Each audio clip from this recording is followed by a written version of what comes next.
A magical valley with beauty abounding, a musical valley with talent astounding, an artisan's valley with craftsmen unending, a paradise valley and well worth commending to those who love music and singing and dancing, or craftsmanship perfect, or landscapes entrancing.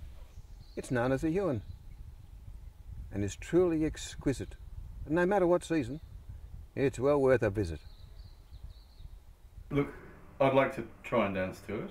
So be some sort of da da da da da da da. We're both from old Tasmanian families.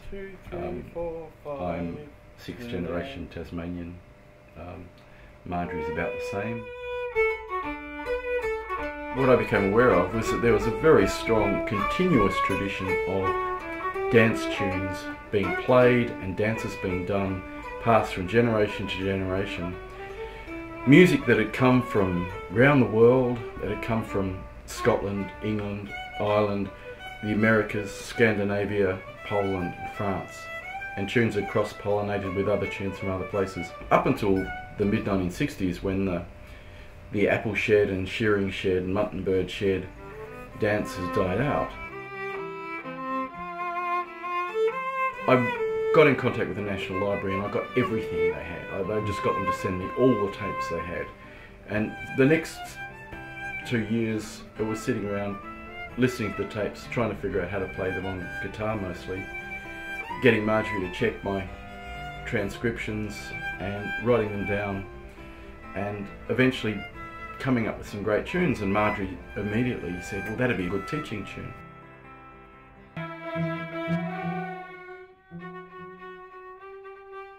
Folk music tends to have a simple structure, and so it's accessible for beginners, but particularly for children. And it's brilliant what Steve and Marjorie Gadd have done to take a traditional repertoire and have their music students use that as a performance vehicle. Also, the whole idea that they're playing something from their own history. Music can really give someone a sense of pride and a sense of purpose and a sense of place. And traditional folk music has a really good way of doing that. Such traditional music and telling of tales is rife in the Huon, and rarely it fails to bring pleasure to all, as it did long ago. And rather than fade, it continues to grow. The design process goes from the half model to the drawings on the wall, to full-size drawings on the floor, to cutting out the components for the boat. This is charcoal, which is the best, but you can use lipstick. Lipstick's good. By the time I was 8, I was making things at the bench. I spilt Dad's nails and blunt his chisels and stuff. But by the time I was 10, I could sharpen my own tools. By the time I was 13 or 14, I could read a boat design and work from a boat design. And I started to build a boat when I was about 14 or 15.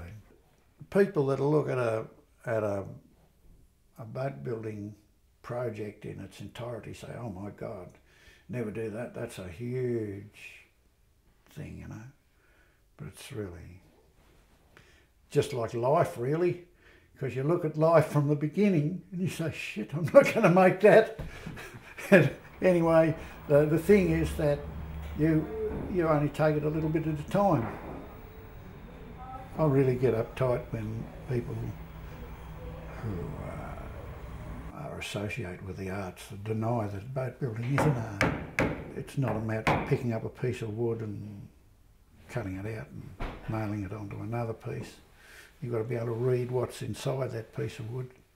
It is in there, the way that it flexes and feels, and you can tell, you know, what feels like 5 pounds or what feels like 10 pounds, or how much deflection a top has, that, and you know. I don't know how you know. Just over years, you just know that, oh, that's too soft or that's just right. I still do a little bit of teaching, not a lot. every couple of years I do some guitar making courses as well, and they're kind of good fun, and it's something that I'll probably get into more and more to try and share my skills. From England and Scotland and Ireland they sailed, and with music and song and stories regaled each other with many a jovial party. Some sober, some not, but predictably hearty. The apple industry was very strong in the 1950s, and we exported to lots of countries throughout the world. Everything came to a halt while the apple season was on. Everything started either before the apple season or after the apple season. And it would start in March and it'd go through till June. They certainly worked hard, very hard, but didn't do anyone any harm. We all survived. And they decided, at Cygnet actually, it was a Catholic priest got the idea, why didn't we have an apple festival to celebrate the apple industry? And it went for about 10 years. It was very successful. It was the first weekend in March. They had apple packing competitions, box making competitions, you name it, they had it. And then they decided to have an apple queen contest. It certainly wasn't a beauty contest, otherwise I'd have won it, but I had a bit of knowledge of the apple industry, so they had a panel of judges, and you had to go to a ball, and then I think I've forgotten what else was, a luncheon I think. But when England joined the common market in 1973, that was a blow to the apple industry here, because all countries were able to get fruit into England, which we used to have a privilege because we're a member of the Commonwealth.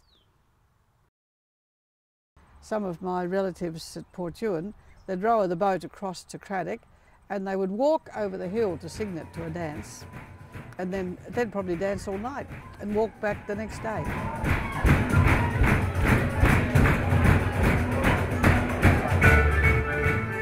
Folk music at its very best. With many national guests, you'll find a Cygnet every year in January, and you will hear, along with crowds 5,000 strong, traditional music, rhyme and song.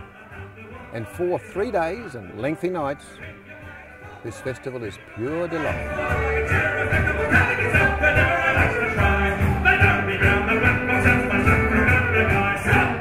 I think it's more the storytelling in folk that I particularly like. Yeah, weaves the story through, the lyrics.